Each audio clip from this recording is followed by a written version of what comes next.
امی وہ میرے ساتھ گندی حرکتیں کرتے ہیں۔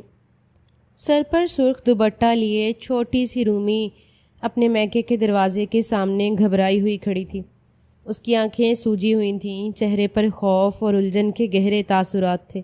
ہاتھ بار بار دوپٹے کو سنبھالتے، قدم ہچکچاتے اور نظریں بار بار دروازے کی طرف اٹھتی۔ دروازے کی کنڈی پر اس نے کانپتے ہاتھوں سے ہلکی سی دستک دی۔ چند لمحے بعد اندر سے دروازہ کھلا اور سامنے فرحت بیگم کی پریشان سی شکل نمودار ہوئی۔ بیٹی کو اس حال میں دروازے پر کھڑا دیکھ کر ان کی آنکھوں میں بھی الجھن سی ابھری۔ رومی نے ایک لمحے کی تاخیر کیے بغیر ان کے سینے سے لگتے ہوئے زاروں قطار رونا شروع کر دیا۔ امی میں اب دوبارہ وہاں نہیں جاؤں گی پلیز، اور آپ مجھے فورس نہیں کریں گی، مجھے وہاں نہیں رہنا۔ مجھے اسفند کی بالکل بھی سمجھ نہیں آئی، وہ بہت عجیب ہے، وہ رات کو عجیب حرکتیں کر رہا تھا میرے ساتھ، مجھے ڈر لگ رہا تھا، وہ بے حد معصومیت سے بول رہی تھی۔ رومی کی آواز میں وہ خوف نمایاں تھا جو عمر کے اس نازک موڑ پر ایک ناپسندیدہ رشتے میں بندھی لڑکی محسوس کرتی ہے۔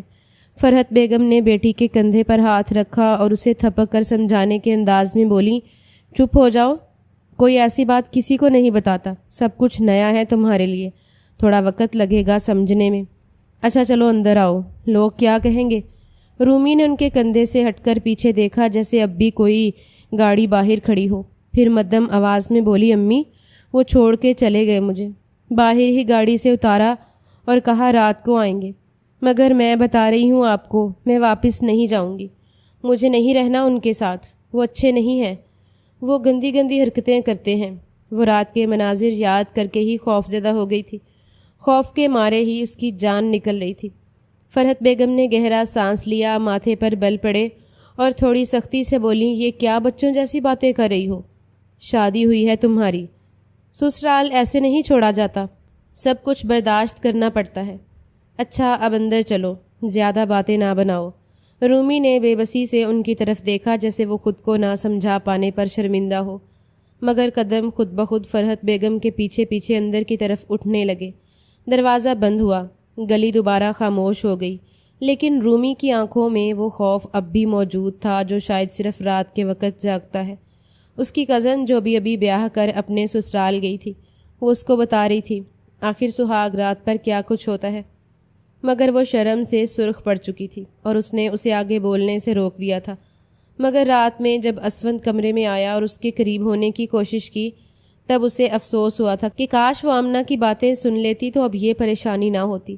کچن میں ہلکی آنچ پر پراٹھے سینکنے کی خوشبو پھیلی ہوئی تھی۔ دیوار کے ساتھ جڑی چھوٹی سی الماری سے کچھ مسالے نکال کر فرحت بیگم تیزی سے کام نپٹا رہی تھیں۔ کچن کی کھڑکی سے صبح کی روشنی اندر آ رہی تھی اور باہر گلی میں بچوں کے کھیلنے کی ہلکی آوازیں سنائی دینا شروع ہو گئی تھیں۔ ڈائننگ ٹیبل کے ایک کونے پر رومی سر جھکائے بیٹھی تھی، آنکھوں میں سوجن، چہرے پر بے چینی اور قدموں میں تھکن۔ اس کی نظریں ماں کے ہر انداز کو دیکھ رہی تھیں، جیسے کچھ کہنا چاہتی ہوں مگر ہمت نہ ہو رہی ہو۔ فرحت بیگم نے چولہا بند کرتے ہوئے پیچھے مڑ کر بیٹی کو دیکھا اور تنبیہ کے لہجے میں بولی، آئندہ کے بعد بچوں جیسی باتیں نہیں کرنا، شادی ہو گئی ہے تمہاری، اب تمہارا گھر وہی ہے، وہ تمہارے شوہر ہیں، ان کا تم پر حق ہے، خبردار جو اس کے خلاف کچھ کہا، وہ تمہارے قریب بھی آئے گا اور تمہارے ساتھ مراسم بھی بڑھائے گا، مگر اب تمہیں ہر چیز پر سمجھوتا کرنا ہوگا، میری بات سمجھ رہی ہو نا؟ رومی نے ایک لمحے کو نظریں نیچی کیں، پھر ہچکچاتے ہوئے مگر صاف لہجے میں بولی، مجھے نہیں چاہیے ایسا شوہر اماں، وہ میرے جسم پر ہاتھ لگا رہا تھا، وہ میرے کپڑے۔ ابھی وہ جملہ مکمل بھی نہ کر پائی تھی کہ فرحت بیگم نے سخت نگاہوں سے اسے گھورا اور بلند آواز میں کہا، چپ ہو جاؤ، کیا غلیظ باتیں کر رہی ہو تم، یہ کوئی کہنے کی باتیں ہوتی ہیں؟ میں نے آمنہ سے کہا تھا کہ وہ تمہیں سمجھا دے، کیا کچھ نہیں سمجھایا اس نے تمہیں؟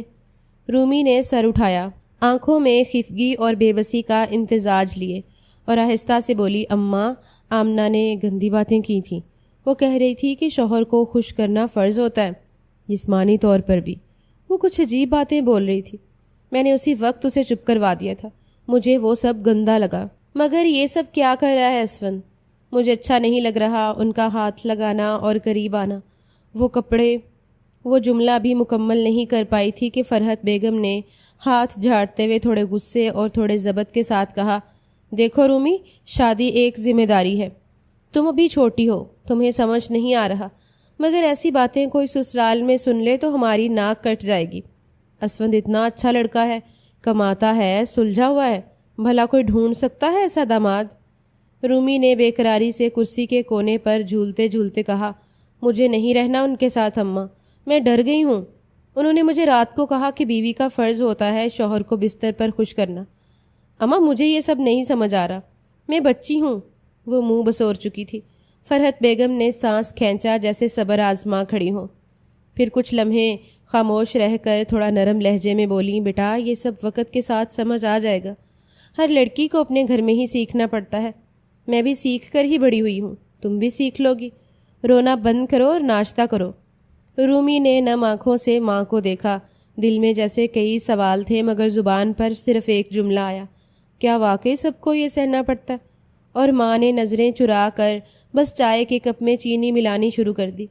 چولہے پر چائے دم پر تھی، ہلکی ہلکی سیٹی کی آواز کچن میں گونج رہی تھی۔ 2 پراٹھے پہلے ہی پلیٹ میں رکھے جا چکے تھے۔ فرحت بیگم نے ایک کپ میں چائے انڈھیلتے ہوئے بیٹی کی طرف دیکھا جو اب بھی وہیں کرسی پر بیٹھی تھی، آنکھوں میں خوف، ماتھے پر بل اور ہونٹ کپ کپاتے ہوئے۔ وہ بولنے کے لیے ہمت جمع کر رہی تھی کہ فرحت بیگم تھوڑا سخت لہجے میں بولی، بس کرو رومی، چپ ہو جاؤ، فضول کی باتیں مت کرو، اللہ نہ کرے تم دونوں کے بیچ کوئی دراڑ پڑے یا تم الگ ہو جاؤ، تم ابھی بچی ہو، تمہیں شعور نہیں، لیکن شادی ہو گئی ہے تمہاری، اب شوہر تمہارا سب کچھ ہے۔ رومی نے لرزتی آواز میں کہا، اماں لیکن وہ رات کو جو وہ… فرحت بیگم نے بات کاٹ دی، جھنجھلا کر چائے کا کپ زور سے میز پر رکھا، کہا نا چپ ہو جاؤ، سنو میری بات غور سے اور اچھی طرح سے اپنے دماغ میں بٹھا لو، شادی کے بعد جو کچھ شوہر تمہارے ساتھ کرتا ہے وہ غلط نہیں ہوتا، جو رات وہ تمہارے ساتھ کر رہا تھا وہ کل بھی کرے گا، آج بھی کرے گا اور ہر روز کرے گا، اور تمہیں اسے منع کرنے کا کوئی حق نہیں ہے، کیونکہ یہ حق ہے اس کا، اور تمہیں حق زوجیت ادا کرنا ہوگا، اور اگر تم نہیں کرو گی تو یہ تم پر گناہ ہے۔ رومی کا چہرہ زرد پڑ گیا، نظریں جھک گئیں۔ فرحت بیگم نے ایک لمحے کو سانس لیا اور پھر تھوڑا دھیمے مگر سخت لہجے میں بولی، یہ صرف میرا حکم نہیں ہے، یہ دین کا بھی حکم ہے۔ اللہ تعالیٰ نے عورت پر شوہر کے کچھ حقوق فرض کیے ہیں۔ نبی کریم صلی اللہ علیہ وسلم نے فرمایا ہے کہ اگر کوئی عورت اپنے شوہر کو بلا وجہ اپنے قریب نہ آنے دے تو فرشتے اس پر لعنت بھیجتے ہیں جب تک شوہر اس سے راضی نہ ہو جائے۔ تم گناہ کرو گی، سمجھی تم؟ رومی کی آنکھیں حیرت اور خوف سے پھیل گئیں، اسے جیسے یقین نہیں آ رہا ہو کہ ماں ایسا کچھ کہہ سکتی ہیں۔ تم نہیں جانتی لیکن نکاح کے بعد مرد کو یہ حق ملتا ہے، وہ تمہارا شوہر ہے، تمہاری ذمہ داری ہے کہ تم اسے خوش رکھو، یہ تمہارا فرض ہے، یہ شریعت کا بھی حکم ہے اور ہمارا بھی۔ رومی نے کانپتی آواز میں پوچھا، اگر میں ڈر رہی ہوں تو؟ فرحت بیگم نے چائے کا کپ اٹھایا اور بے نیازی سے بولی، ڈر کا وقت اب گزر گیا، اب سمجھداری کا وقت ہے، بچپنا چھوڑو اور سسرال سنبھالو۔ ایسی باتیں کسی سے کہی گئیں تو تمہارا نام خراب ہوگا، ہمارا بھی، اور اگر شوہر ناراض ہو گیا تو تم جانتی ہو وہ تمہیں واپس نہیں لے کر جائے گا، پھر عمر بھر لوگوں کے طعنے سننا پڑیں گے۔ رومی خاموشی سے کرسی سے اٹھی، نظریں جھکائے آنسو پلکوں کے کنارے تک آ گئے تھے مگر گرا نہ سکی، اس کے قدم لڑکھڑائے سے تھے جیسے کوئی بوجھ اس کے کندھوں پر اچانک رکھ دیا گیا ہو۔ وہ آہستہ آہستہ کچن سے باہر نکل گئی، پیچھے چائے کی بھاپ اٹھتی رہی اور فرحت بیگم بس سر جھٹک کر سالن میں نمک ڈالنے لگیں، جیسے کچھ بھی غیر معمولی نہیں ہوا، مگر ان کا دل حد سے زیادہ پریشان ہو گیا تھا۔ انہیں یقین نہیں آ رہا تھا کہ ان کی بیٹی اتنی کم عقلی کا مظاہرہ کرے گی۔ انہیں افسوس تھا کہ انہوں نے اپنی رومی کی شادی بہت کم عمری میں کی ہے، مگر انہیں حیرانگی ہو رہی تھی کہ رومی ایسی بچوں والی حرکتیں کیوں کر رہی ہے۔ دوپہر کا وقت تھا، کمرے میں ہلکی سی خنگی پنکھے کی ہوا سے محسوس ہو رہی تھی۔ سلمان صاحب اپنے بستر پر نیم دراز تھے، گھٹنوں پر اخبار پھیلائے، چشمہ ناک کے اوپر ٹکا ہوا، پوری توجہ کسی سیاست دان کے بیان پر تھی۔ دروازہ آہستگی سے کھلا اور فرحت بیگم اندر داخل ہوئیں، چہرے پر فکر کی واضح جھلک تھی۔ 2 قدم آگے بڑھ کر وہ ان کے پاس بیٹھ گئیں۔ ارے رومی کے ابا، ذرا بات تو سنیے، یہ اخبار نیچے کریے، انہوں نے قدرے بے چینی سے کہا۔ سلمان صاحب نے ایک نظر ان کی طرف دیکھا، پھر آہستہ سے چشمہ اتار کر سائڈ ٹیبل پر رکھا اور اخبار طے کر کے پہلو میں رکھا۔ ہاں بولو بیگم، کیا ہوا؟ فرحت بیگم نے گہری سانس لے کر نظریں نیچی کرتے ہوئے کہا، رومی بہت ڈری ہوئی ہے، کہہ رہی ہے کہ وہ رات کو اسفند میاں کے ساتھ نہیں جائے گی، کہتی ہے وہ عجیب حرکتیں کر رہے تھے، بہت رو رہی ہے، سہمی ہوئی ہے، مجھے تو سمجھ نہیں آ رہا کیا کروں۔ میں نے آپ سے کہا بھی تھا کہ لڑکے والوں سے کچھ وقت مانگ لیتے، مگر آپ نے میری بات پر دھیان ہی نہیں دیا، اب یہ حالت ہو گئی ہے۔ سلمان صاحب نے قدرے ناگواری سے سر ہلایا، آپ کی تو باتیں ہی نرالی ہیں بیگم، جب تک آپ جیسی مائیں اولاد کو گود میں بٹھا کر پالتی رہیں گی تب تک وہ ایسی ہی باتیں کرتی رہیں گی۔ اب وقت ہے کہ تھوڑی سختی برتی جائے، ذرا ہاتھ سخت کریں، خود ہی اپنے سسرال کو بھاگے گی۔ وہ ایک سخت روایتی باپ کی طرح بولے تھے۔ فرحت بیگم نے ان کی طرف پریشان نظروں سے دیکھا۔ مطلب؟ سلمان صاحب نے کرسی کی پشت سے ٹیک لگا لی، آواز میں وہی روایتی مردانہ ٹھہراؤ۔ یہ بات آپ کو معلوم ہے کہ آپ کو کیسے سختی کرنی ہے؟ بیٹی پرایا دھن ہوتی ہے، یہ ہم سب جانتے ہیں، ہمارا فرض نکاح کر کے ختم ہو چکا، اب آپ پر ہے کہ آپ اپنی بیٹی کا گھر بساتی ہیں یا اجاڑتی ہیں، کیونکہ ایک ماں ہی ہوتی ہے جو بیٹی کو سمجھا کر اس کا گھر بچاتی ہے یا اپنی نرمی سے بگاڑ دیتی ہے۔ فرحت بیگم خاموشی سے ان کی بات سنتی رہیں، کچھ لمحوں تک کوئی جواب نہ دیا۔ ان کی آنکھوں میں الجھن صاف جھلک رہی تھی، جیسے اندر ہی اندر کچھ ٹوٹ رہا ہو یا بکھر رہا ہو، مگر پھر بھی انہوں نے کچھ نہیں کہا، صرف نظریں جھکا کر گہری سانس لی۔ کمرے میں ایک بوجھل خاموشی چھا گئی۔ سلمان صاحب نے اخبار دوبارہ کھولا اور آنکھوں پر چشمہ چڑھاتے ہوئے دھیمے لہجے میں بس اتنا کہا، بیگم، وقت پر فیصلہ لینا ماں کی ذمہ داری ہوتی ہے، جذبات میں نہیں عقل سے کام لیں۔ فرحت بیگم نے چپ چاپ گردن ہلائی، دل میں بے شمار سوال اور ایک ہی گھٹن فیصلہ لیے وہ دوبارہ کمرے سے باہر نکل گئیں، مگر اب ارادے کافی مضبوط ہو چکے تھے۔ دوپہر کا وقت تھا، ڈائننگ ٹیبل پر سناٹا سا چھایا ہوا تھا، کمرے میں پنکھے کی ہلکی ہلکی آواز اور چمچوں کی مدھم کھنک کے علاوہ کوئی آواز سنائی نہیں دے رہی تھی۔ رومی سر جھکائے اپنے ابا کے برابر والی کرسی پر بیٹھی ہوئی تھی، آنکھوں میں ویرانی اور جسم میں ایک انجانی تھکن تھی۔ ابھی عمر ہی کیا تھی، 16 سال، مگر انداز و اطوار میں ایک عجیب سی سنجیدگی گھل چکی تھی، جیسے جذبات کو زبان دینا بھول گئی ہو۔ فرحت بیگم کچن سے 2 پلیٹیں اٹھا کر آئیں، ایک خاموشی سے سلمان صاحب کے سامنے رکھ دی، دوسری خود لے کر بیٹھ گئیں۔ رومی نے نظریں اٹھا کر ماں کی طرف دیکھا، حیرت میں، جیسے پوچھ رہی ہو کہ اس کے لیے کھانا کیوں نہیں لایا گیا، لیکن پھر فوراً سر جھکا کر سامنے رکھی سبزی کی ڈش کی طرف ہاتھ بڑھایا، مگر جیسے ہی چمچ اٹھایا اسے اندازہ ہوا روٹیاں تو ہے ہی نہیں۔ دھڑکتے دل کے ساتھ ڈرتے ڈرتے بولی، اماں، آپ نے میری روٹی نہیں بنائی؟ آواز میں ہلکی سی کپکپاہٹ تھی۔ ابا کے سامنے وہ ویسے ہی کچھ زیادہ بولنے کی عادی نہ تھی۔ فرحت بیگم نے ایک نظر اس پر ڈالی، چہرے پر سختی کے آثار نمایاں تھے، سرد لہجے میں بولی، اب بھی میں تمہیں روٹیاں پکا پکا کر دوں؟ تمہاری شادی ہو گئی ہے خیر سے، تمہیں چاہیے کہ ماں کو دو پکا کر۔ رومی کی آنکھوں میں یکدم حیرت کی ایک لہر اٹھی، جیسے کسی نے ایک دم اجنبیت سے بھرپور لہجے میں اس کا نام پکارا ہو۔ آواز بھرائی ہوئی تھی، بمشکل بولی، اماں یہ آپ کیا کہہ رہی ہیں؟ میں آپ کی بیٹی ہوں، شادی ہوئی ہے میری، مری نہیں ہوں۔ جملہ ختم ہوا تھا کہ سلمان صاحب نے اخبار سے نظریں اٹھائیں اور خشک لہجے میں بولے، جب عورت سسرال چلی جاتی ہے نا تو پھر وہ ہمارے گھر کی مہمان ہوتی ہے، ذمہ داریاں اس پر ہوتی ہیں نہ کہ ہم پر۔ اب تمہیں چاہیے کہ ہمیں تم کھانا پکا کر کھلاؤ، نہ کہ تمہاری ماں اور میں تمہارے نخرے برداشت کریں۔ سمجھ آئی اپنے باپ کی بات؟ رومی کی پلکیں تھر تھر آ گئیں، آنکھوں میں نمی تھی مگر کوئی آنسو گرا نہیں۔ وہ کچھ بولی نہیں، بس خاموشی سے کرسی سے اٹھی، قدم آہستہ آہستہ مگر بوجھل تھے، اور اپنے کمرے کی طرف چلی گئی۔ پیچھے سے ماں باپ کھانے میں مصروف تھے، جیسے کچھ خاص ہوا ہی نہ ہو۔ کمرے کا دروازہ آہستگی سے بند ہوا اور اس کے ساتھ ہی ایک بچی کے اندر کی معصومیت بھی جیسے کسی خالی دراز میں قید ہو گئی ہو۔ اس کا ارادہ اب تھوڑی دیر لیٹ کر آرام کرنے کا تھا، جسم تھکا ہوا تھا، دماغ بوجھل اور دل اندر سے جیسے خالی سا لگ رہا تھا، مگر جیسے ہی اس نے اندر قدم رکھا ایک لمحے کو ٹھٹک گئی۔ کمرے کی ترتیب کچھ بدلی سی تھی، مگر جو سب سے زیادہ حیرت انگیز تھا وہ یہ کہ بیڈ پر گدا ہی موجود نہیں تھا۔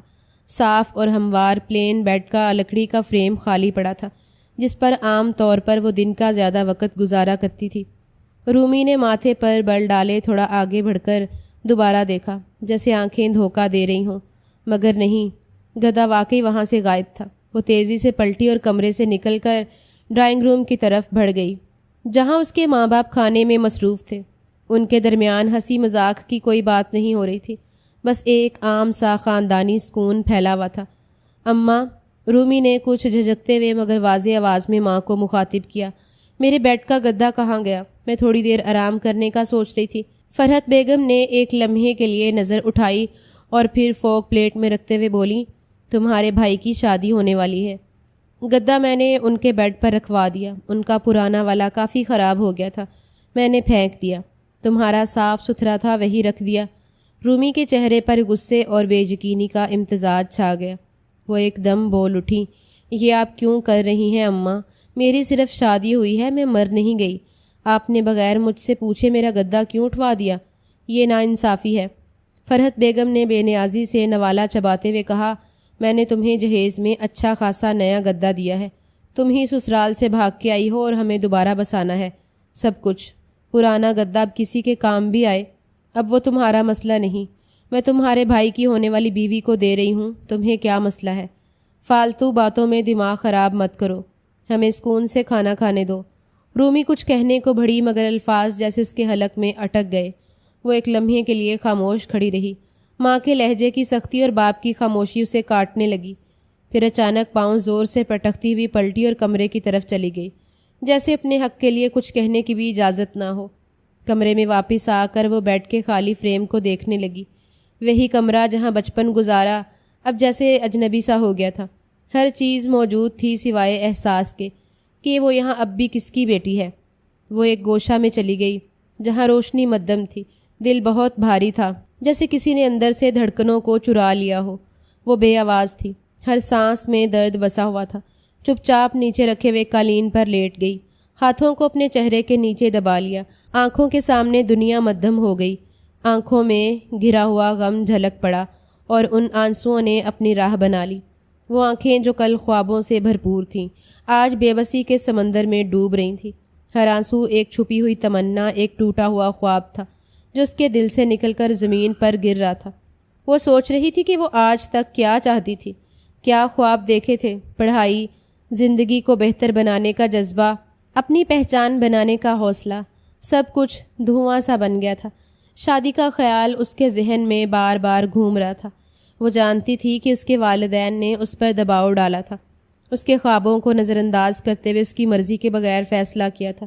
ایک 27 سالہ مرد جس کی عمر اس سے دگنی تھی، جس کے ہاتھوں میں اس کی خوشیاں بندھی تھیں، وہ مرد جو کل رات اپنی خواہشات کی تکمیل کا مطالبہ کر رہا تھا، اور وہ ایک معصوم لڑکی جس کے دل نے اسے قبول نہیں کیا تھا، مجبور ہو کر رشتہ جوڑ چکی تھی۔ یقیناً اس کا جسم وہاں تھا مگر دل کہیں اور تھا۔ ہر لمحہ گزرنے کے ساتھ وہ خود سے دور ہوتی جا رہی تھی۔ دل کی گہرائیوں میں ایک خراش سی محسوس ہو رہی تھی جو وقت کے ساتھ مزید گہری ہوتی جا رہی تھی۔ اس نے دل ہی دل میں ٹھان لیا تھا کہ وہ ایک ہفتہ اپنی ماں کے گھر رہے گی، خود کو سنبھالے گی اور سوچے گی کہ کیسے اپنی زندگی پھر سے جوڑ سکتی ہے، لیکن حالات ایسے نہ تھے کہ وہ ایک ہفتہ وہاں ٹھہر سکے۔ ماں کے سخت رویے، اس کی ٹوکنے والی باتیں اور ناانصافی نے اس کے حوصلے توڑ دیے تھے۔ وہ جان گئی تھی کہ یہاں اسے سکون نہیں ملے گا۔ دل کے درمیان ایک سنگین تنہائی تھی، ایک گہرا خلا جہاں نہ کوئی بات کہی جا سکتی تھی، نہ محسوسات کا اظہار۔ اس کی روح کا ایک حصہ بے خبر تھا کہ کیا کرنا ہے، کہاں جانا ہے۔ آنکھیں بند کر کے اس نے اپنے آنسوؤں کو خود سے چھپایا۔ ہر قطرہ اس کے دل کی حالت کا عکاس تھا۔ کچھ الفاظ اس کے منہ سے نہ نکلے، کچھ جذبات چھپ گئے، مگر ایک بات اس کے دل میں یقین سے جمی تھی، وہ رات کو جا رہی ہے، وہ اس بے وفا کے گھر جہاں اس کی موجودگی کو سوال سمجھا گیا، جہاں اس کے خوابوں کو توڑ کر دکھایا گیا۔ آنسوؤں کی نرمی میں ایک اٹل ارادہ بھی تھا، ایک چھپی ہوئی ہمت جو شاید ابھی ظاہر نہ ہو مگر یقینی تھی۔ وہ اپنے آنسو صاف کرے گی، اپنا غم اپنے اندر رکھے گی، مگر اپنا مستقبل سنوارنے کے لیے وہ ٹھیک قدم اٹھائے گی۔ کمرے کی خاموشی میں وہ اپنی چھوٹی سی دنیا کو سنبھالنے کی کوشش کر رہی تھی۔ دل توڑنے والی خاموشی میں اس کے جذبات بکھری ہوئی لہروں کی طرح اٹھ کھڑے ہوئے تھے، اور وہ خود کو سنبھالنے کی جدوجہد کر رہی تھی۔ یہ درد، یہ اداسی، یہ شکستگی، سب کچھ اس کے اندر چھپی ہوئی ایک چھوٹی سی لڑکی کی آواز تھی، جو بھی دنیا کی سختیوں سے لڑ رہی تھی، جو اپنی آزادی اور خوشی کی تلاش میں تھی۔ وہ ایک نئی صبح کا انتظار کر رہی تھی، ایک نئی روشنی کی خواہش میں جو اسے اس تاریکی سے نکال لے۔ دھیرے دھیرے وہ انہی باتوں کو سوچتے سوچتے کب نیند کی وادیوں میں گئی، اسے پتہ ہی نہیں چلا تھا۔ کمرے میں مدھم روشنی پھیلی ہوئی تھی، شام کے سائے اندر گھلتے جا رہے تھے۔ رومی گہری نیند میں تھی۔ تھکن، بوجھل پن اور مسلسل ذہنی الجھنوں کے بعد آخر کار جسم نے ہار مان لی تھی، مگر نیند میں بھی ایک انجانی بے چینی تھی، جیسے کچھ ادھورا رہ گیا ہو، کچھ غیر یقینی سا ہو۔ اچانک دروازے کے پار سے ایک جانی پہچانی آواز ابھری، قدرے اونچی، غصے سے بھری ہوئی، جذبات سے لرزتی ہوئی۔ فرحت بیگم، میں نے تمہیں کتنی بار سمجھایا تھا، بار بار کہا تھا کہ یہ بچی بہت چھوٹی ہے، اس کی شادی ابھی نہ کرو۔ رومی چونک کر اٹھ بیٹھی، نیند جیسے ایک دم چھٹ گئی، دل کی دھڑکن تیز ہو گئی اور کان دروازے پر جا ٹکے۔ وہ دوپٹہ لپیٹتے ہوئے فوراً بستر سے اٹھی اور آہستہ سے کمرے کا دروازہ کھولا۔ باہر سے ماموں سرفراز کی آواز واضح سنائی دے رہی تھی۔ تم صرف پیسوں کی پجارن بن گئی ہو فرحت۔ ان کی آواز میں ایک تلخی تھی، ایک دکھ اور ساتھ ہی ایک بے بسی۔ اپنی معصوم بچی کا جیون تم نے برباد کر دیا ہے۔ وہ اس شخص کے ساتھ کیسے گزارا کرے جو نہ صرف اس کی عمر کا ہے، نہ ذہن کا، نہ زبان کا، جو اس کی حالت کو سمجھنے کی کوشش تک نہیں کر رہا بلکہ اسے اذیت دے رہا ہے۔ رومی آہستہ سے باہر آئی، دروازے کے قریب ہی رکی۔ ماموں صحن میں کھڑے تھے اور فرحت بیگم یعنی اس کی ماں سامنے کرسی پر بیٹھی تھی۔ ان کے چہرے پر بیزاری اور شرمندگی ملی جلی سی تھی، مگر زبان پر دفاع موجود تھا۔ تو میں کیا کرتی؟ فرحت بیگم نے آواز دبا کر مگر کچھ جھنجھلاہٹ سے کہا۔ تمہارے بہنوئی نے خود کہا تھا کہ یہ رشتہ بہتر ہے، اور اب اگر لڑکی اختلاف کر رہی ہے تو میں کیا کر سکتی ہوں؟ ماموں کی آنکھوں میں جیسے چنگاریاں لپکی۔ وہ قدم آگے بڑھاتے ہوئے بولے، مت دو اب دوسروں پر الزام فرحت، تم ماں ہو، تمہیں اپنی بیٹی کی آنکھوں میں خوف نظر نہیں آیا؟ تمہیں وہ سہمے ہوئے جملے، وہ لرزتی آواز، وہ ٹوٹے ہوئے خواب کچھ بھی محسوس نہیں ہوئے؟ فرحت بیگم خاموش ہو گئیں۔ چہرے پر پسینہ تھا، شاید موسم کی حدت کا یا ضمیر کی خلش کا۔ وہ نظر چراتے ہوئے نیچے دیکھنے لگی۔ سرفراز نے ہاتھ جھٹک کر کہا، اب بس، آج اسفند آتا ہے نا، میں خود بات کروں گا۔ وہ اب میری بھانجی کے ساتھ کچھ غلط نہیں کر سکتا۔ اگر ایک بار پھر اس نے اپنی حد پار کی تو اسے قانون کے دائرے میں لے آؤں گا۔ وہ بات کو رخ ہی غلط دے گئے تھے۔ رومی وہیں ساکت کھڑی رہ گئی، آنکھوں میں نمی اتر آئی، مگر اس بار آنسو اندر ہی رہ گئے۔ شاید پہلی بار اسے لگا کہ کوئی ہے جو اس کی بات سننے والا ہے، جو اسے صرف بیٹی نہیں انسان بھی سمجھتا ہے۔ دروازے کے پیچھے ساکت کھڑی رومی کے لیے آنسو ضبط کرنا اب ممکن نہ رہا تھا۔ ماموں کی آواز، ان کے لفظ، ان کے تیور، سب کچھ دل کو چھو گیا تھا۔ دل سے ایک ٹھنڈی آہ نکلی اور وہ دھیرے دھیرے قدم بڑھاتے ہوئے ماموں کی طرف چلی آئی۔ آنسو پلکوں سے لڑکتے ہوئے گالوں پر گرنے لگے۔ وہ لرزتی آواز میں پکار اٹھی، ماموں، ماموں چھوڑیں، امی کو مجھ سے ملیے نا پلیز۔ سرفراز فوراً پلٹے اور ان کی نظریں رومی کے آنسوؤں سے بھیگے چہرے پر جم گئیں۔ لمحہ بھر کو کچھ بول نہ سکے، پھر بے ساختہ آگے بڑھے اور اپنی بھانجی کو بازوؤں میں بھر لیا، گلے لگا کر اس کے ماتھے پر ایک لمبا، بے حد شفقت بھرا بوسہ دیا، پھر اس کا چہرہ دونوں ہاتھوں میں تھام کر بڑی نرمی سے گویا ہوئے، میری جان، ابھی تمہارا ماموں زندہ ہے، اگر تم نہیں جانا چاہتی تو میں تمہیں کسی قیمت پر نہیں بھیجوں گا، میں دیکھ لوں گا اسفند کو بھی اور اس کے پورے گھر کو۔ رومی نے بمشکل ہچکی روکی، ماموں کی گرم باہوں میں جیسے کچھ دیر کے لیے سارا بوجھ ہلکا ہو گیا ہو۔ وہ سسکتے ہوئے بولی، ماموں، میں بہت تھک گئی ہوں، امی نے تو کھانے کے لیے بھی کچھ نہیں دیا، کہتی ہیں اب تم بڑی ہو گئی ہو، اب ہمیں تم بنا کر دو۔ ماموں، کیا بیٹی ہونے کا مطلب یہی ہوتا ہے؟ سرفراز کے چہرے کے نقوش جیسے مزید سخت ہو گئے، مگر آنکھوں میں چمک آئی، غصے کے ساتھ ساتھ ایک بے پناہ شفقت بھی۔ انہوں نے آہستہ سے اس کے آنسو صاف کیے اور نرمی سے کہا، تمہاری ماں کا دماغ خراب ہو گیا ہے، جو میں اب بہت اچھے طریقے سے درست کروں گا، لیکن تم یہ سب چھوڑو، چلو میرے ساتھ، میں تمہیں کھانا نکال کر دیتا ہوں، کچھ نہ کچھ تو ہوگا کچن میں۔ رومی نے ان کی بات پر خاموشی سے سر ہلایا۔ سرفراز نے اس کا ہاتھ تھاما اور آہستہ آہستہ اسے اپنے ساتھ لے کر کچن کی طرف بڑھنے لگے۔ پیچھے صحن میں فرحت بیگم خاموش بیٹھی رہ گئیں، نظریں زمین پر گاڑے، کچن میں داخل ہوتے ہی سرفراز نے کیبنٹ کھولے تو کچھ برتن اور روٹیاں موجود تھیں۔ انہوں نے ایک پلیٹ میں سالن نکالا اور ساتھ رکھی روٹی گرم کی۔ یہ لو میری بیٹی، خود نہیں دیا کسی نے تو کیا ہوا، تمہارے ماموں ہیں نا، وہ ہیں تمہارے لیے۔ رومی نے پلیٹ تھامی مگر آنکھیں اب بھی بھیگی ہوئی تھیں، مگر اس بار آنسو کم اور اعتماد زیادہ تھا۔ ماموں کے ساتھ ہونے کا احساس کسی زخم پر مرہم جیسا محسوس ہو رہا تھا، اور سرفراز نے دل ہی دل میں قسم کھا لی تھی اب وہ اس بچی کو تنہا نہیں چھوڑے گا، چاہے اسے کسی سے بھی لڑنا پڑے۔ دنیا میں اگر 1000 رشتے آپ کے خلاف کھڑے ہو جائیں تو کوئی ایک رشتہ اللہ تعالیٰ ضرور زمین پر رکھتے ہیں جو آپ کا مرہم بنے، اور اس وقت رومی کے لیے اس کے ماموں اس کا سب کچھ تھے۔ رات کا سناٹا گھر پر چھایا ہوا تھا۔ اچانک دروازے پر نرم سی دستک ہوئی۔ فرحت بیگم آرام سے چلتی ہوئی دروازے تک پہنچی۔ جیسے ہی انہوں نے دروازہ کھولا تو سامنے اسفند یار کھڑا تھا۔ اس کے چہرے پر نرم مسکراہٹ تھی اور آنکھوں میں ایک خاص چمک تھی۔ اس کا لباس سادہ مگر صاف ستھرا تھا اور اس کی موجودگی میں ایک سکون سا محسوس ہو رہا تھا۔ اس نے نرمی سے سلام کیا۔ السلام علیکم آنٹی۔ فرحت بیگم نے سر ہلاتے ہوئے اس کے سر پر ہاتھ پھیرا۔ وعلیکم سلام بیٹے، اندر آؤ۔ اسفند یار تھوڑا سا جھجک کر بولے، آنٹی آپ رومی کو بلا دیں، میں بس نکل رہا ہوں، اماں گھر پر اکیلی ہیں۔ فرحت بیگم نے مسکراتے ہوئے کہا، ارے بیٹا اندر آؤ نا، تمہارے لیے کھانا بھی بنایا ہے، بس کھا کر نکل جانا۔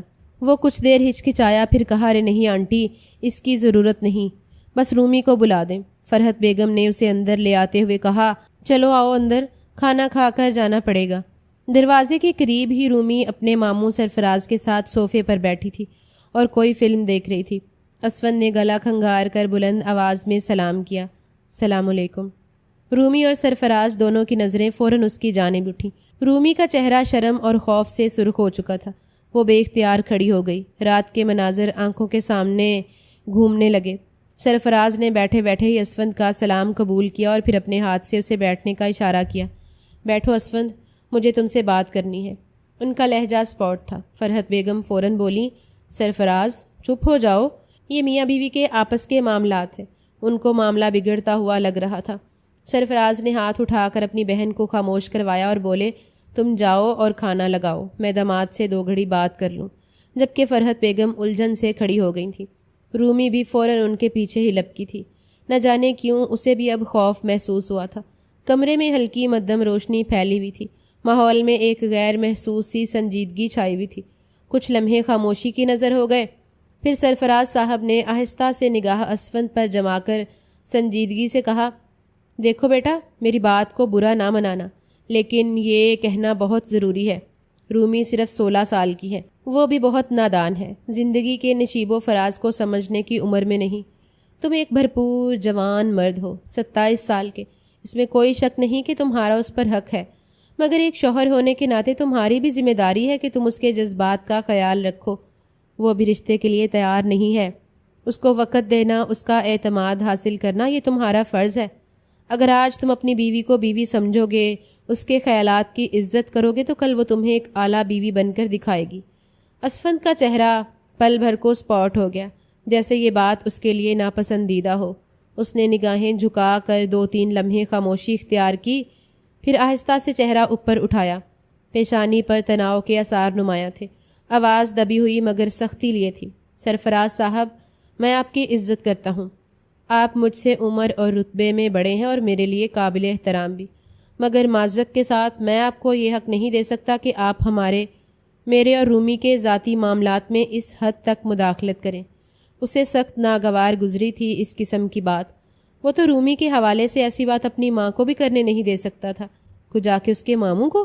اس کی آواز میں اب ضبط کا رنگ نمایاں تھا، جیسے وہ خود کو قابو میں رکھنے کی کوشش کر رہا ہو۔ میں جانتا ہوں آپ فکر مند ہیں اور شاید آپ کا انداز ہے کہ رومی ابھی نہ سمجھ ہے، لیکن آپ بھی ایک مرد ہیں اور آپ کو مرد کی فطرت کا، اس کی بنیادی ضرورتوں کا بخوبی اندازہ ہونا چاہیے۔ میری بھی کچھ خواہشات ہیں، کچھ تقاضے جو میری بیوی سے جڑے ہیں۔ اب وہ چھوٹی ہو یا بڑی، یہ فیصلہ میرے اور رومی کے درمیان ہونا چاہیے، نہ کہ کسی تیسرے فرد کے درمیان۔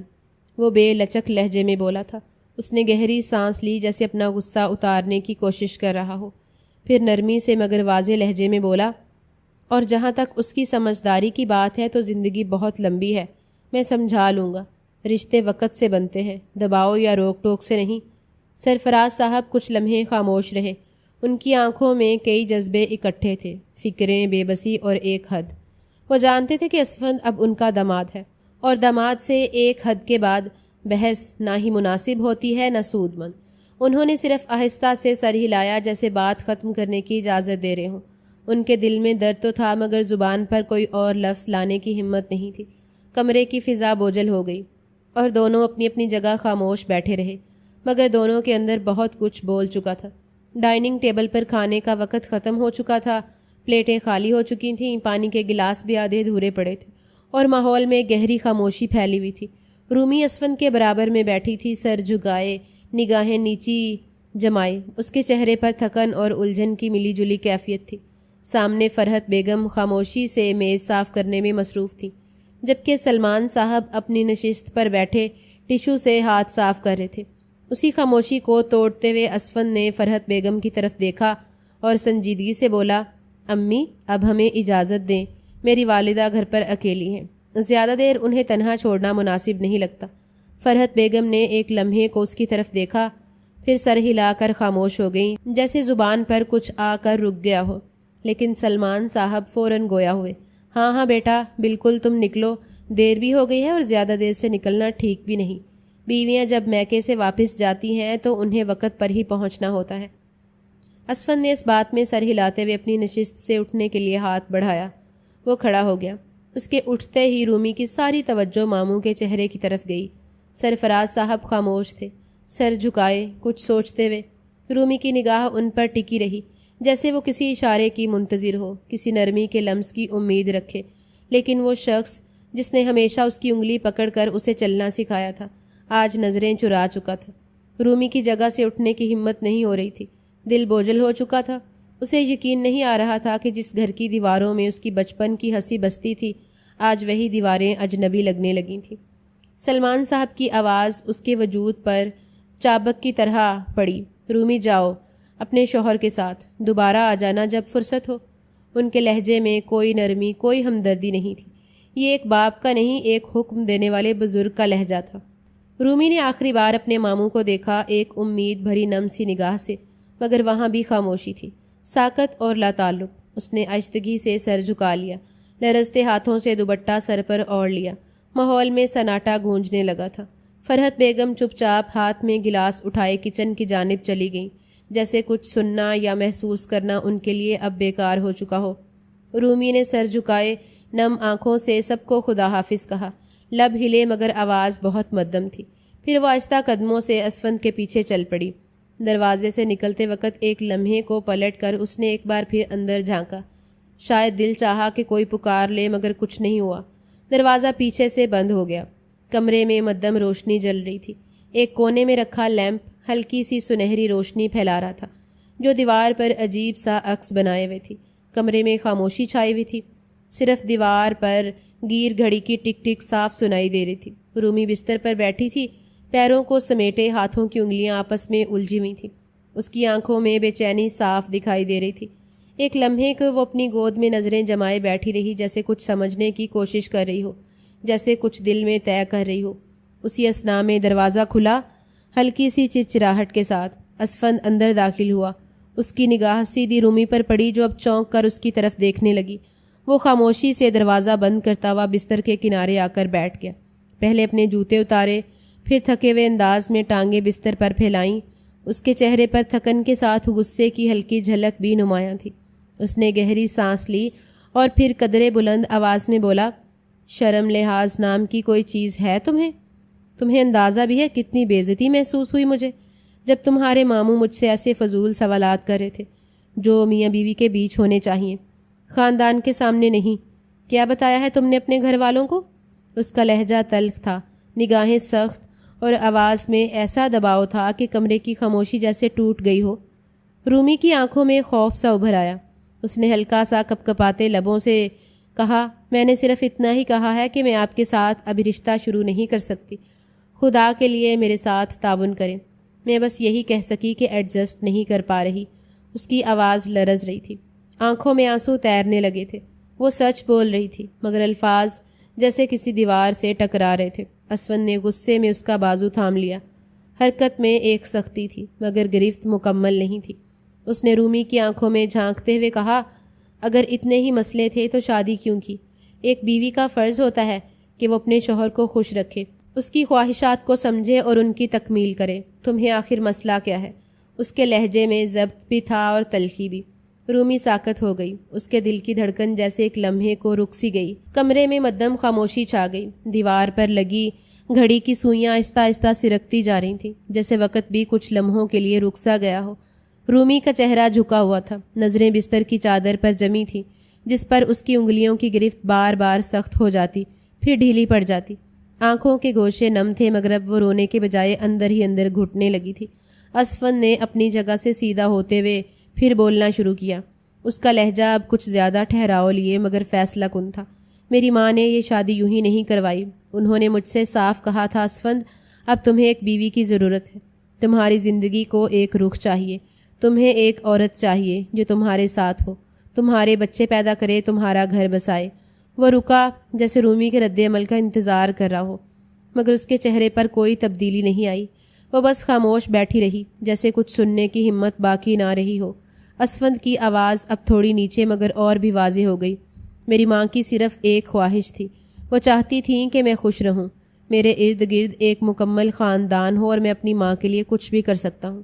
ان کے لیے میں نے تم سے شادی کی، ان کے خواب پورے کرنے ہیں مجھے۔ اب کی بار اس نے تھوڑا جھک کر بات کی، تمہیں یہ رشتہ نبھانا ہوگا۔ یہ صرف نکاح کا کاغذ نہیں، ایک مکمل زندگی ہے جسے تمہیں سمجھنا ہوگا۔ میرے بچے بھی تمہیں ہی پیدا کرنے ہوں گے اور اس گھر کو بھی تمہیں ہی چلانا ہوگا۔ اب تم میری بیوی ہو، سمجھ آئی تمہیں؟ آنکھوں میں نمی اور بے یقینی کا امتزاج تھا۔ وہ محض 16 سال کی تھی، ذہن میں کتنے خواب تھے، کتنی امیدیں، تعلیم مکمل کرنے کی خواہش، ایک چھوٹا سا کیریئر، اپنی زندگی کو اپنے طریقے سے جینے کا خواب۔ مگر یہ سب خواب اب اسفند کے الفاظ کی تپش میں پگھل چکے تھے۔ اس نے آہستہ سے سر جھکا دیا، لب سلے رہے، بدن میں تھکن اور دل میں شکست کا بوجھ تھا۔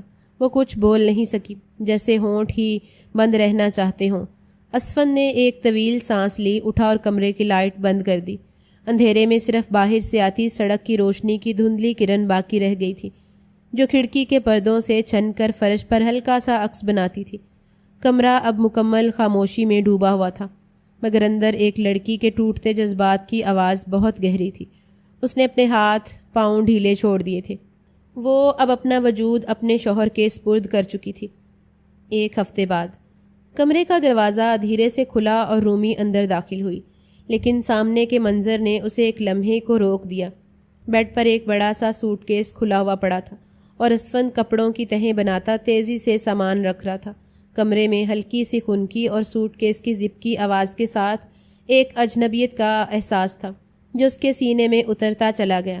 وہ چند قدم آگے بڑھی، ہاتھ میں ابھی تک دوپٹہ مروڑا ہوا تھا اور لب ہولے سے ہلے۔ آپ کہاں جا رہے ہیں؟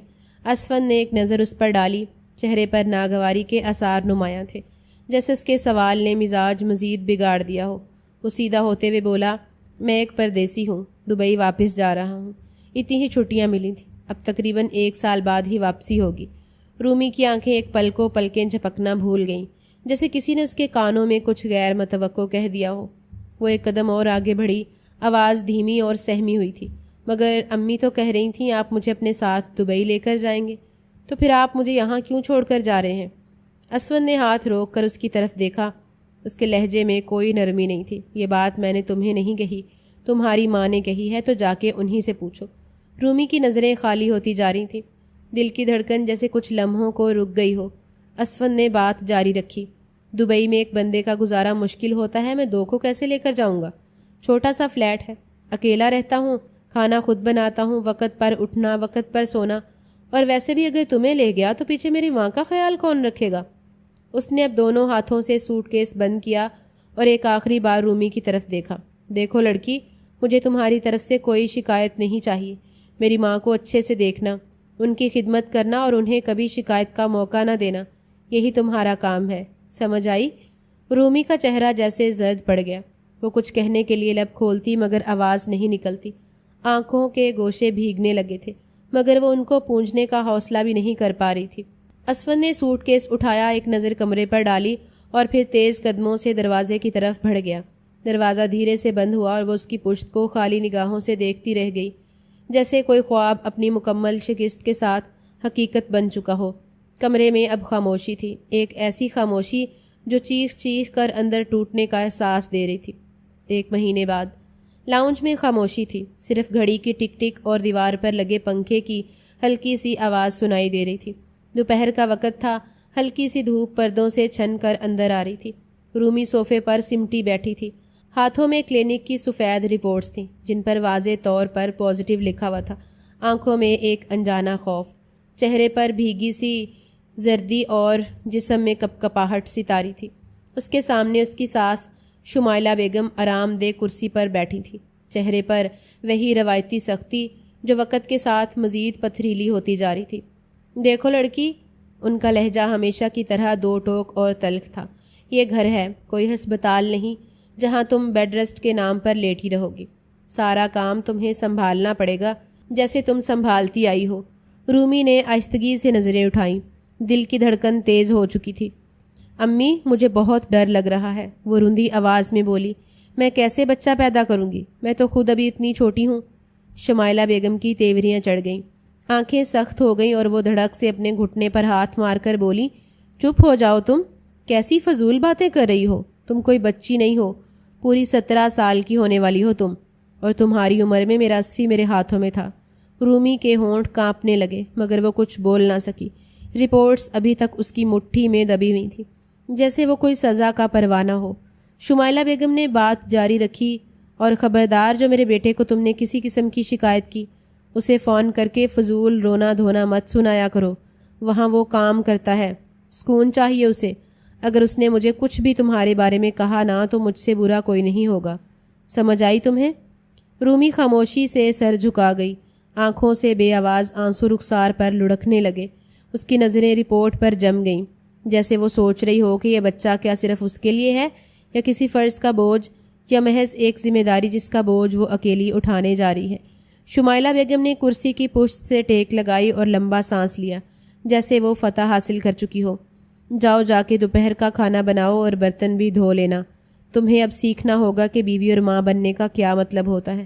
رومی آہستہ آہستہ اٹھی، ہاتھ میں رپورٹ اب بھی تھی، مگر اب وہ ایک بوجھ لگ رہی تھی، خوشخبری نہیں، قدم جیسے زمین میں دھس رہے ہوں۔ وہ لاؤنج سے نکل گئی اور پیچھے صرف ایک سخت چہرہ اور ایک خاموش فضا باقی رہ گئی۔ وقت کی رفتار بڑھتی جا رہی تھی، 9 ماہ کا عرصہ کس طرح گزرا یہ بات صرف رومی جانتی تھی۔ صبح کا وقت تھا، فضا میں خاموشی چھائی ہوئی تھی، ہر طرف نیند کی گہری چادر تنی ہوئی تھی۔ 5 بج رہے تھے، روشنی کی ہلکی سی رمق ابھی افق پر بھی نہ ابھری تھی۔ گھر کے ہر کمرے میں سناٹا چھایا ہوا تھا، مگر رومی کے لیے یہ سکوت اب ناقابل برداشت ہو چکا تھا۔ وہ پسینے میں شرابور کمزور قدموں کے ساتھ کمرے سے باہر نکلی، ایک ہاتھ دیوار پر، دوسرا اپنے پیٹ پر رکھے ہوئے تھی۔ آنکھوں میں خوف، چہرے پر درد کی لکیریں صاف نمایاں تھیں۔ اس کا سانس بے ترتیب ہو چکا تھا، ہر قدم جیسے کسی پہاڑ کو چڑھنے کے مترادف لگ رہے تھے۔ جب وہ اپنی ساس کے کمرے کے دروازے تک پہنچی تو گراہتی ہوئی آواز میں بولی، امی، امی مجھے بہت درد ہو رہا ہے۔ دروازہ ہلکا سا دھکا دے کر اس نے اندر قدم رکھا۔ شمائلہ بیگم گہری نیند میں تھی، چادر منہ تک تان رکھی تھی۔ رومی دروازے کے پاس کھڑی رہی، مگر کوئی جواب نہ آیا تو وہ تھوڑا اور اندر آئی۔ امی پلیز اٹھیے، مجھے کچھ ہو رہا ہے۔ اس کا لہجہ لرز رہا تھا، آنکھوں سے آنسو بہنے لگے تھے، مگر شمائلہ بیگم کی نیند اتنی آسانی سے کہاں ٹوٹتی۔ وہ پہلو بدل کر پھر سو گئیں۔ تب رومی کا ضبط ٹوٹنے لگا، اچانک ایک شدید اینٹھن نے اسے جکڑ لیا اور وہ تڑپ کر زمین پر بیٹھ گئی۔ اب وہ سسکیاں لے کر روتے ہوئے بول رہی تھی، امی خدا کے لیے اٹھیے، مجھے بہت درد ہو رہا ہے۔ یہ چیخ نما سسکی آخرکار اثر کر گئی۔ شمائلہ بیگم ہڑبڑا کر اٹھ بیٹھی، آنکھیں ملتے ہوئے سامنے رومی کو زمین پر بیٹھے گراہتے ہوئے دیکھ کر ان کے چہرے پر ناگواری کے آثار ابھر آئے۔ یا اللہ، تم کیا مصیبت ہو لڑکی، وہ جھنجھلا کر بولی۔ 9 مہینے سے ایسے ہی تماشے کر رہی ہو جیسے بچے صرف تم ہی پیدا کر رہی ہو، ہم نے تو پیدا ہی نہیں کیے، جیسے ہمارے وقت میں درد نہیں ہوتا تھا۔ رومی آنکھیں بند کیے بس سانسیں سنبھالنے کی کوشش کر رہی تھی، اس کے چہرے پر ہوائیاں اڑ رہی تھیں۔ فرحت بیگم نے چپل پہنی اور بڑبڑاتی ہوئی کھڑی ہو گئی۔ ٹھہرو، میں دائی کو بلاتی ہوں، تم بھی بس حد کرتی ہو، ہمت کرو، اپنے کمرے میں جاؤ، وہاں جا کے لیٹو، چیخنے سے بچہ تھوڑی باہر آ جائے گا۔ رومی نے کانپتے ہاتھوں سے دیوار کا سہارا لیا اور بمشکل کھڑی ہوئی۔ اس کا جسم تھر تھر کانپ رہا تھا، چہرے پر زردی اور آنکھوں میں گہرا خوف چھایا تھا۔ ہر قدم پر وہ رکتی جھکتی اور کبھی ہونٹ کاٹتی کہ درد کی شدت کو سہ سکے۔ اس نے اپنے کمرے کی طرف بڑھنا شروع کیا۔ ہر قدم اس کے لیے قیامت سے کم نہ تھا۔ دائی آنے میں ابھی وقت تھا، مگر درد جیسے کسی ہتھوڑے کی طرح اندر سے ضربیں لگا رہا تھا۔ اب اس کی سانسیں تیز ہو رہی تھیں، آنکھوں سے آنسو مسلسل بہہ رہے تھے اور ہونٹوں سے بے اختیار سسکیاں نکل رہی تھیں۔ زندگی کے سب خواب، سب خیال، سب عمر کی بچپنا بھری باتیں، سب کچھ اس لمحے اس درد کے نیچے دب چکا تھا۔ وہ اب صرف ایک بدن تھی جس پر درد کا تسلط تھا، اور ایک خاموش گھر جہاں کوئی سمجھنے والا نہ تھا۔ 1 گھنٹہ بعد کمرے کی فضا میں خاموشی اور تھکن کا ایک بوجھل احساس چھایا ہوا تھا۔ در و دیوار پر ایک عجیب سا سکوت چھایا ہوا تھا، جیسے سب کچھ لمحہ بھر کو رک گیا ہو۔ کمرے کے ایک طرف وہ بستر پر نیم دراز پڑی تھی، پسینے سے شرابور چہرہ، زردی مائل رنگت اور تھکن سے ڈھلا وجود، سب اس کی برداشت کی انتہا کی گواہی دے رہے تھے۔ تھوڑی ہی دیر پہلے دائی نے بچی کو جنم دینے کے بعد اسے عجلت میں صاف کیا تھا، اور اب وہ جا چکی تھی۔ برابر میں چھوٹی سی نازک سی ایک ننھی جان لپٹی ہوئی لیٹی تھی، جو ہلکی ہلکی سانسوں کے ساتھ دنیا میں اپنی پہلی نیند سو رہی تھی۔ وہ بچی کو دیکھ کر ایک لمحے کو مسکرائی ضرور، مگر جسم کی اذیت اس کی مسکراہٹ کو لمحہ بھر میں نگل گئی۔ امی پلیز، وہ گراہتی آواز میں اپنی ساس کو دیکھتے ہوئے بولی۔ دائی نے مجھے ٹھیک طرح سے صاف نہیں کیا، مجھے بہت جلن ہو رہی ہے، تکلیف ہو رہی ہے، آپ کسی نرس کو بلا لیں۔ شمائلہ بیگم جو کمرے کے ایک کونے میں کھڑی تھیں، اپنے چہرے پر جھنجھلاہٹ لیے بچی کو اس کے برابر میں مزید سرکاتے ہوئے بولیں، بس بھی کرو لڑکی، نیند میری خراب کر دی تم نے۔ اولاد پیدا کر کے کوئی کارنامہ انجام نہیں دیا تم نے۔ ہم نے بھی بچے پیدا کیے تھے، ہم نے تو کبھی اتنا شور نہیں مچایا۔ صاف ہی تو ہو تم، فضول کے ڈرامے۔ وہ پلٹی اور دروازے کی طرف قدم بڑھاتے ہوئے بے رحمی سے بولیں، اور اگر اتنا ہی درد ہے، اتنی ہی تکلیف ہے تو اپنی ماں کو فون کرو، اسے بلاؤ، اس کے آگے جا کے رو، میرے بس کی بات نہیں۔ یہ کہہ کر وہ دروازہ بند کر کے چلی گئیں۔ دروازے کی ہلکی سی چرچراہٹ کے بعد کمرے میں ایک بار پھر خاموشی چھا گئی، لیکن اس بار وہ خاموشی پہلے سے کہیں زیادہ تکلیف دہ تھی۔ رومی نے دھیرے سے اپنی آنکھیں بند کیں، لب سختی سے بھینچ لیے، اور چند لمحے بعد آنکھوں سے خاموش آنسو بہنے لگے۔ چند لمحے بعد کانپتے ہاتھوں سے موبائل کی طرف بڑھی، فون تھاما، تھوڑا جھجکی، پھر اپنی ماں کا نمبر ڈائل کیا۔ کئی بیل کے بعد دوسری طرف سے ماں کی تھکی ہوئی مگر شفیق آواز سنائی دی، ہیلو رومی، کیسی ہو بیٹا، سب خیریت ہے؟ وہ اب ڈھل چکی تھی، ان کو احساس ہونا شروع ہو گیا تھا، وہ انجانے میں ہی اپنی بیٹی کے ساتھ ظلم کر چکی تھی۔ رومی کا ضبط ایک لمحے میں ٹوٹ گیا، وہ سسک پڑی، امی مجھے بہت درد ہو رہا ہے، دائی مجھے صاف کر کے بھی نہیں گئی، مجھے جلن ہو رہی ہے امی، آپ آ جائیے پلیز کسی کو لے کر، میں بہت اکیلی ہوں یہاں۔ ماں کی سانسیں رک سی گئیں، آواز کانپ گئی، او میرے اللہ میری بچی، میں ابھی آتی ہوں، میں اور تمہارے ابو کسی کو ساتھ لے کر نکلتے ہیں، تم ہمت کرو بیٹا، اللہ تمہیں طاقت دے۔ رومی نے موبائل سینے سے لگا لیا۔ وہ ننھی بچی اب بھی سکون سے سو رہی تھی، جبکہ اس کی ماں درد، بے بسی اور تنہائی کے اندھیرے میں گھری ہوئی تھی۔ کمرے میں صرف ایک ماں کی سسکیاں اور اس کی بیٹی کی مدھم سانسوں کی آواز باقی تھی۔ وقت نہ کبھی ٹھہرا ہے اور نہ کبھی ٹھہرتا ہے۔ 1 سال بعد کمرے میں ہلکی مدھم روشنی تھی، دوپہر ڈھلنے کو تھی، کھڑکی سے آتی نرم دھوپ قالین پر سنہری دھاریاں بکھیر رہی تھی۔ وہ فرش پر بیٹھے اپنے 1 سال کی بیٹی کے چہرے پر پیار کر رہی تھی، جو گہری نیند سو رہی تھی۔ اچانک کمرے کا دروازہ کھلا، دروازے کی کنڈی کی آواز پر وہ چونکی، سر گھما کر دیکھا تو دروازے پر وہ کھڑا تھا، اسفند یار، ہاتھ میں ٹرالی بیگ، کندھے پر تھکی تھکی سی جیکٹ، چہرے پر سفر کی تھکن، مگر وہی روایتی سنجیدگی۔ اسفند 2 سال بعد اس کو آنکھوں کے سامنے دیکھ کر اس کے جسم سے جیسے جان نکلنے لگی ہو، آنکھیں نم ہو گئیں، سانس رک گیا اور دل تیز دھڑکنے لگا۔ وہ بے اختیار اٹھی، ایک پل کو بیٹی کو دیکھا جو بھی نیند کی دہلیز پر تھی، پھر 2 قدم میں اس کے سامنے آ کر کھڑی ہو گئی، آنکھوں میں نمی، آواز میں لرزش لیے وہ بولی، آپ نے مجھے بتایا کیوں نہیں؟ میں ایئرپورٹ پر آپ کو لینے آ جاتی، مجھے پتہ ہوتا تو۔ اس کے جملے پورے نہ ہو پائے کہ اسفند نے تیوری چڑھاتے ہوئے ہاتھ کے اشارے سے راستہ روکنے پر ناراضگی ظاہر کی۔ کیا ہو گیا ہے تمہیں؟ ہٹو یہاں سے، ابھی فریش ہونا ہے مجھے، دماغ پہلے ہی سفر سے گھوما ہوا ہے، اور تم نے آتے ہی شور مچا دیا۔ اس کی آواز میں روکھا پن، چہرے پر سرد مہری اور انداز میں اجنبیت تھی۔ وہ کچھ لمحے کے لیے ساکت ہو گئی۔ صرف 1 سال کا فاصلہ نہیں تھا، جیسے 1 صدی بیچ میں حائل ہو گئی ہو۔ ابھی اسفند آگے بڑھ ہی رہا تھا کہ اس کی نظر ایک دم بستر پر گئی۔ چھوٹی سی بچی جو اس کی اپنی بیٹی تھی، گلابی کمبل میں لپٹی گہری نیند میں سو رہی تھی۔ اس کی چھوٹی سی مٹھی بند تھی، گال پر بال بکھرے ہوئے تھے۔ اسفند کی نظریں اس پر ٹھہر گئیں۔ ایک لمحے کو جیسے وقت رک گیا، مگر اس نے نہ کوئی مسکراہٹ دی، نہ حیرت، نہ پیار۔ بس ایک سرد سا تاثر چہرے پر لیے بغیر کچھ کہے نظریں ہٹائیں اور سیدھا واش روم میں گھس گیا۔ دروازہ بند ہونے کی آواز کے ساتھ ہی اس کے آنسو بہہ نکلے۔ دل پر ایک بھاری بوجھ سا اتر آیا۔ یہ پہلا لمحہ تھا جب اس نے اپنی بیٹی کو دیکھا، مگر نہ گود میں لیا، نہ پیشانی چومی، نہ ایک پل ٹھہر کر دیکھا۔ وہ خود کو روک نہ پائی، بچی کے قریب بیٹھ کر اس کے ہاتھ پر بوسہ دیا۔ تم نے اپنا باپ دیکھا میری جان؟ پر وہ تمہیں دیکھ کر بھی نہ ٹھہرا۔ فضا میں خاموشی تھی، صرف اندر ہی اندر ایک ٹوٹتی ہوئی امید کی آواز گونج رہی تھی۔ چند لمحے گزرے تھے، اس کے چھیڑنے پر وہ جاگ گئی تھی، اور اب وہ بستر کے کنارے اپنی روتی ہوئی بیٹی کو آہستہ آہستہ گود میں ہلا رہی تھی، جیسے اس کی ہر چیخ اس کے دل پر ایک نکیلی خراش بنتی جا رہی ہو۔ 1 سال کا سفر، تنہائی، قربانی اور ایک ماں کی بے آواز جدوجہد۔ واش روم کا دروازہ کھلا، وہ باہر آیا، ہاتھ تولیے سے صاف کیے، نظریں پھیر کر کمرے کا جائزہ لیا، جیسے سب کچھ نیا ہو۔ اس کی بیوی رومی اب وہی 16 سالہ لڑکی نہیں تھی جسے اس نے بے خبر بے پرواہ سا اپنایا تھا۔ اب وہ ایک ماں تھی، تھکی ہوئی مگر صبر سے لبریز۔ وہ صوفے کی طرف بڑھا ہی تھا کہ اچانک بچے کی کھلکھلاتی ہوئی ہنسی نے اسے چونکا دیا۔